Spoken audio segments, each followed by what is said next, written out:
Hello and welcome back to yet another episode on the Alejandro Hernandez podcast. And today I'm going to be giving you guys my recap on Super Bowl 59. And wow, just what a shocking game that was to watch. Me, obviously, I had the Chiefs winning the game and they end up getting blown out. But I wouldn't even say it was an 18-point blowout. I'd call it a 34-point blowout since the Eagles were up 34-0 at one point. The Chiefs got some garbage time touchdowns to make the score look just slightly a little bit more respectful, but man, it was just an absolute demolition job and something I did not see coming at all. I knew that obviously the Eagles had a shot at this game. It was pretty much a pick 'em, but the Eagles came out, dominated on both sides of the football. And what my biggest takeaway from this game was offensive line, defensive line. If those two things are dominant, then you are going to be a dominant football team. And the Eagles proved that in 2017 when they built a dominant offensive line and a dominant defensive line when they beat the Patriots. And they have once again done that again this time around playing the Kansas City Chiefs. And on both sides of the ball, the offensive line, I wouldn't say the run game, because Steve Spagnuolo's game plan was to completely shut down Saquon Barkley. That game plan, it seemed like that was the only game plan for the Chiefs that worked, was effectively stopping Saquon, holding him to under 2.5 yards per carry. He was shut down the entire game. But in pass protection, the Eagles were just simply superb. Jalen Hurts pretty much went untouched the entire football game. And it was early on, and that's when you usually want to get pressure on Jalen Hurts early on in the game to throw him off his rhythm, but he got in rhythm straight away because he had nothing but clean pockets to throw from. The Chiefs could not get near him.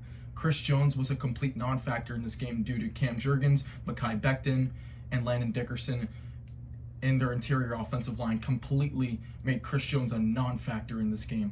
Karlaftis was kept in check by Lane Johnson, and Jordan Mailata held his side just all five across the board. Spectacular performances in pass protection in this game for the Philadelphia Eagles, and that was key to Jalen Hurts' success. Jalen Hurts, now a Super Bowl MVP.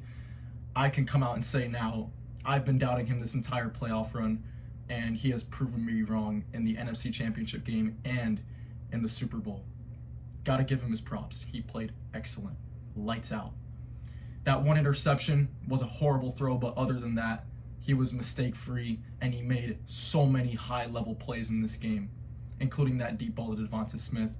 His ability to scramble on third downs killed the Chiefs. Absolutely killed them. Steve Spagnuolo made it a point on passing downs to still spy him, and he was still beating those quarterback spies. Although Nick Bolton and Leo Chanel and Drew Tranquill were camping around the line of scrimmage, he was still able to scramble out of the pocket, find a running lane, and kill the Chiefs scrambling on big third downs, which kept drives alive. And the Eagles were able to get points off turnovers and just him extending plays on third down. It was massive in this game. I believe he had 70-plus rushing yards in this game alone, and most of it was on scrambled, and some of them were on design runs. Kellen Moore was in his bag on the offensive play calling, and Steve Spagnuolo made it clear to the Eagles, we are going to make you beat us with Jalen Hurts, not with Saquon Barkley. And Jalen Hurts and Kellen Moore said, bet, we're going to beat you. And they did just that, throwing the deep ball to Devonta Smith to A.J. Brown. A.J. Brown played spectacular in this game. What a game from him. Most of it was in single coverage against Trent McDuffie, and he was beating him time and time again, man, in single coverage. And Devonta Smith played his role to perfection in this game. The deep ball was beautiful. The comeback routes were spectacular. Just the Eagles' offense played unbelievable in this game. And it was all due to the offensive line and pass protection and Jalen Hurts throwing the football, which most people were doubting his ability to do that. And he proved everybody wrong, including me. So Jalen Hurts, I give you a ton of credit. You are now a Super Bowl champion, a Super Bowl MVP. That is an unbelievable resume you have conducted now in 4 years as a starter. And we have way more to come of Jalen Hurts and the Philadelphia Eagles moving forward. Now moving on to the other side of the ball, Patrick Mahomes. That was just shocking to see. The opening few drives, I wasn't too worried because he had started off slow in pretty much all 4 of his previous Super Bowls. He had gone off to slow starts, and then he picked it up as the game went on. I thought that was happening again. When the Chiefs went down 10-0, I was like, all right, they've been in this spot so many times before, and their 3 Super Bowl wins, they had been trailing by at least 10 points in all 3 of them. So I thought that the Chiefs would gain back momentum, especially after that end zone interception that Jalen Hurts threw. but it just never seemed to click for the Chiefs. Mahomes just seemed rattled. He was getting hit early on, and the most shocking thing to me was Joe Thuney, one of the top offensive linemen of this generation, was getting absolutely pile-drived in this game, whether it was Josh Sweat, whether it was Nolan Smith. He couldn't hold up at left tackle. He was getting bull rushed into Mahomes every single play. The Eagles blitzed 0 times in this game.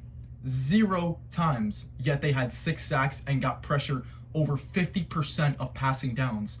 The Eagles got pressure on Mahomes without blitzing, which is just insane. Gotta give credit to Vic Fangio. That stat that I threw out there in my prediction video that he's 0-8 against Patrick Mahomes served no purpose in this Super Bowl. And I believe it's because the personnel that he has now in Philadelphia was completely different than he had in Denver and that he had in Miami. This defensive personnel for Philadelphia is just stacked from top to bottom. The defensive line, the linebacking core, and the secondary. Just complimentary football from the Eagles is what won them this game. This Eagles team was probably the most complete team to enter a Super Bowl probably since the 2013 Seattle Seahawks. And it was the most dominant Super Bowl performance since that 2013 Seahawks team, just across the board. And there's a lot of similarities. Saquon, Marshawn, Lynch. Then you have the Seahawks dominant defense, the Eagles dominant defense, just completely taking over the game. And it didn't matter that Peyton Manning was on the other side. It didn't matter that Patrick Mahomes is on the other side. Just complete dominance. Defense wins championships, and that proved itself once again in this game. Something I did not see coming whatsoever. But you got to give credit to Philadelphia. And a name I have not mentioned yet is Nick Sirianni. I had my doubts throughout the playoffs, throughout previous seasons. He was on the hot seat during the middle of this season after the bye week when they barely beat the Cleveland Browns. His own fans were chanting, "Fire Nick Sirianni." Yet he proved everybody wrong, and he deserves a ton of credit. He may not be that involved on the offensive or the defensive side of the ball in terms of scheme, but like Dan Campbell, he knows how to motivate his players. He is a leader of men, and he had his team ready to play. And it showed. The Eagles were just overwhelming the Chiefs early on in that game. And usually the Chiefs are able to stick around and keep the game close. The Eagles broke it wide open on that pick 6 by Cooper DeJean, making it from 10-0 to 17-0. Completely broke the game open. And this Eagles team deserves a lot of credit. And for a little comparison, I'd compare this team to the Boston Celtics of this generation. The Celtics went to the NBA Finals to play the Golden State Warriors a few years back in 2022. They lost. They came up short. The Eagles played the Chiefs 2 years ago, lost, came up short. They made some offseason additions in their previous season when they added Kristaps Porzingis and they added Drew Holiday. The Eagles obviously added Saquon Barkley and added depth through the draft in their secondary, and they went on a dominant run in the playoffs like the Celtics did last year, and they won the finals against the Dallas Mavericks, and in which people had the Mavericks winning. I had the Mavericks winning that series because I had my doubts about Jason Tatum, and now people had their doubts about Jalen Hurts, and those two players proved everybody wrong. Jason Tatum's now an NBA champion. Jalen Hurts is now a Super Bowl champion. So great redemption arcs for both the Celtics superstar players and now the Eagles superstars. And those teams are both now proving all the doubters wrong, and they have now won championships. So give a ton of credit to Philadelphia. The Chiefs, it's going to be a long offseason. They have a lot of free agent acquisitions to come to make decisions on. Trey Smith, a bunch of defensive players, Nick Bolton. They have a ton of decisions to make. Travis Kelce's future is uncertain. It's going to be a big offseason for Kansas City, but as long as they have 15, they're going to be good forever. They're going to be set, and they're constantly going to be in the Super Bowl conversation. I have no doubts that Patrick Mahomes will bounce back from this performance. However, it was just really shocking to see how rattled he really was and how he really wasn't trusting what he was seeing out there. There was times where he was pump faking when he saw open receivers. He was panicking around, he'd snap the ball and he's immediately trying to scramble out of the pocket because he doesn't trust his offensive line. It was just a complete breakdown, complete meltdown on the biggest stage, which I never would have expected out of a legendary player like Patrick Mahomes. But the Eagles, man, you got to give them credit. Their pass rush was dominant. Their secondary held up in the back end. Just a complete dominant team performance. This was probably one of the best team wins that I've ever seen on that big of a stage in a very long time. And you got to give them credit. Now to recap my best bets that I had given you guys, I went a total of 4-8. So 50%, I went 2 for 4 on the team props and 2 for 4 on the player props. I had obviously Chiefs money line, got burned there, just complete blowout. On the Eagles side, I had the Chiefs over team total, that did not hit. But I also had the over total score, which skied over due to the Eagles scoring 40 points. And then the Chiefs garbage time points, obviously. And then you also had the Eagles over team total, skied over. Line was at 23.5, they ended up scoring 40. And then for the player prop side of things, I had Jalen Hurts anytime touchdown. That was probably the freest bet of the entire Super Bowl. He ended up being the first touchdown scorer on the tush push. Then you had Kareem Hunt anytime touchdown scorer. That never even came close because the Chiefs never even got down to the red zone up until late in the fourth quarter, and they weren't even trying to run the football the entire game. Didn't even try to run the football, which is one of the most surprising things. I knew the Eagles had a great run defense, but the Chiefs didn't even try to run the ball, which put so much pressure on Mahomes to make plays throwing the football. The Eagles were expecting them to pass, and the Chiefs played right into the Eagles' defensive game plan. Then you have, I believe it was Xavier Worthy. He completely went over his line, not even close, but it was all in garbage time. So obviously you got to give Worthy credit. He played a great game, but it didn't affect the game at all, as the game was already far out of reach when he started to put up numbers. And he put up great numbers. He had over 150 total yards and 2 touchdowns in this game. So it didn't even matter in the end. This all came in garbage time.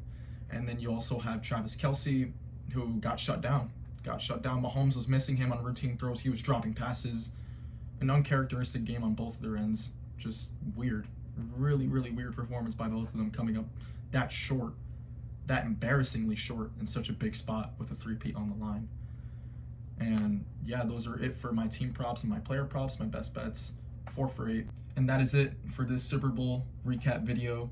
And for the NFL playoffs as a whole, as I went 9-4 across all 13 playoff games in this postseason, I'd say it was a pretty successful run, although I did get the biggest game wrong. I'd say that across all 13 games, I had a pretty good idea of how they played out. And I'll see you guys next time when I'll be releasing a video grading each head coaching hire that has happened across this 2025 NFL offseason.